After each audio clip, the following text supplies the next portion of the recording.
5, 4, 3, 2, 1.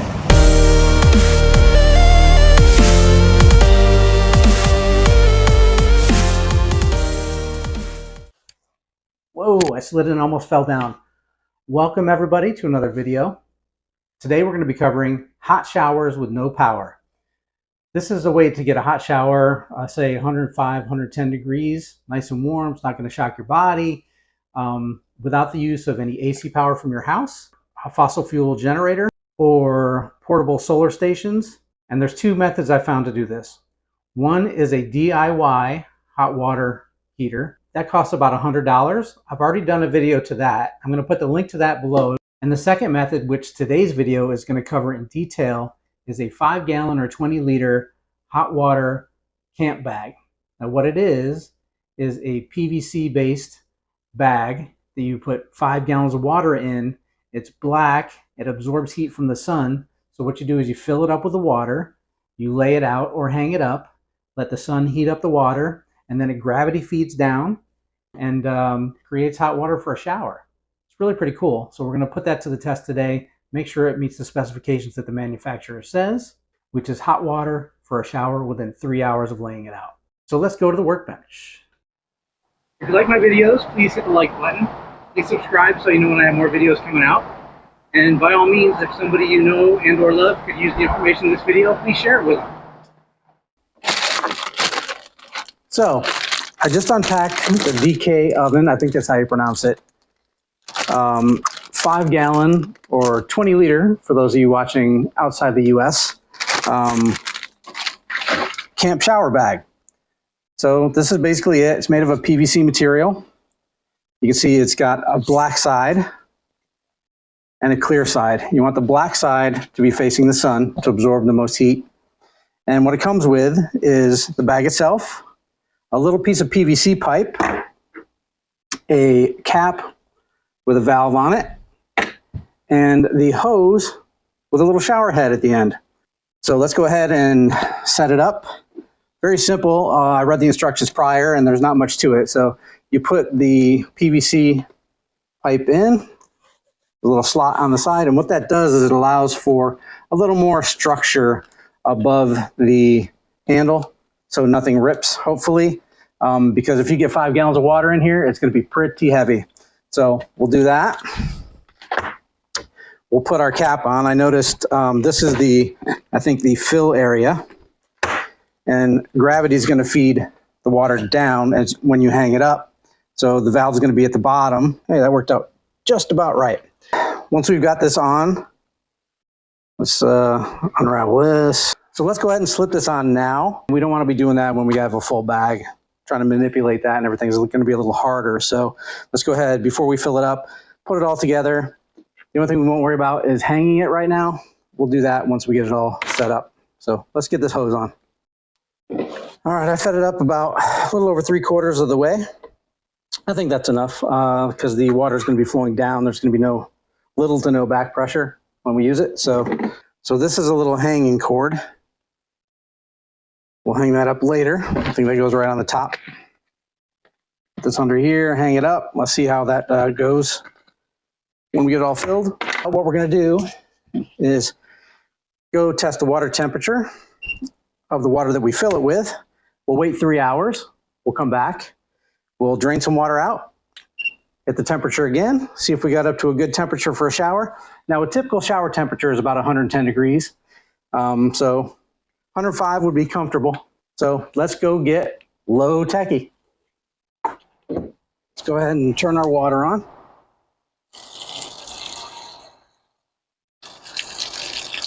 I'm going to let it run for just a minute to let all the water that's been stagnant in the hose feed through. Okay, it appears that we're getting fresh water now. Everything's flushed through. It's a little cooler because it's underground in the pipes instead of building up heat in the hose. So trying to do a legitimate baseline here of what you'd typically see straight from the pipes. So let's go ahead and get a water sample.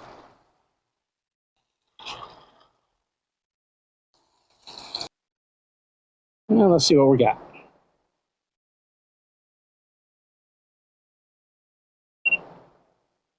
Take a couple shots here just to make sure. Appears to be 85.5 degrees. Okay. Pretty stable, 85.5 we're going to call it. Okay, so we're going to go ahead and fill this up. I'd put it out in the middle of the lawn because I think typically that's how most people would be doing this. You could also hang it up, but then you have to orient it towards the sun. It's probably easier just to lay it flat on the ground with the black side up and let the sun just beat on it. One thing I did notice is there's no screen. Now I live in Florida, it's kind of sandy. I don't know what kind of long-term effects that's going to have on the shower head, but you might want to use some cheesecloth or some kind of a screen here if you're going to use this thing regularly, so you don't clog up your shower head. Probably easy enough to flush, but just in case. So let's go ahead and fill this thing up.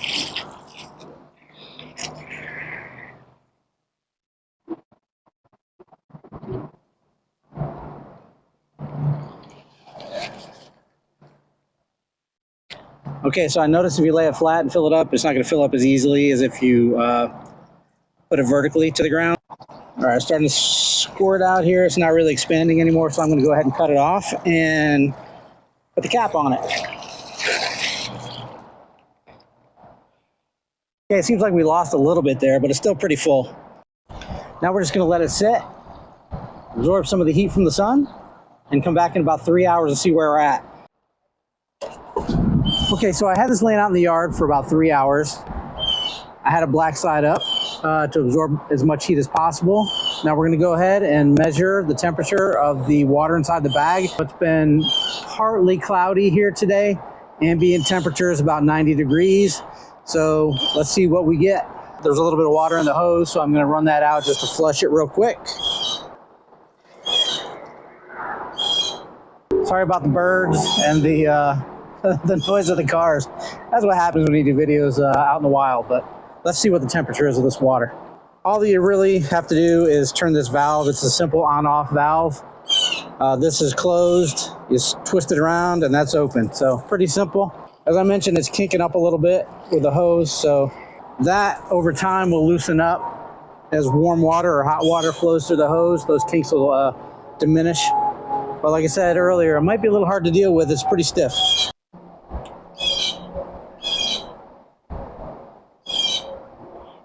Appears to be 109 degrees. Not too bad. Now, of course, your results are going to vary depending on your ambient temperature. If you're doing this, in the middle of winter, it's 32 degrees outside, it's going to take a little longer for that water to come up to temperature. But as long as you have good solid sun, it should heat up the bag to something that's, workable, that your body won't reject as being too cold, right? Now, what kind of YouTuber would I be if I didn't actually try on camera the product that I'm demonstrating? Well, I feel pretty good.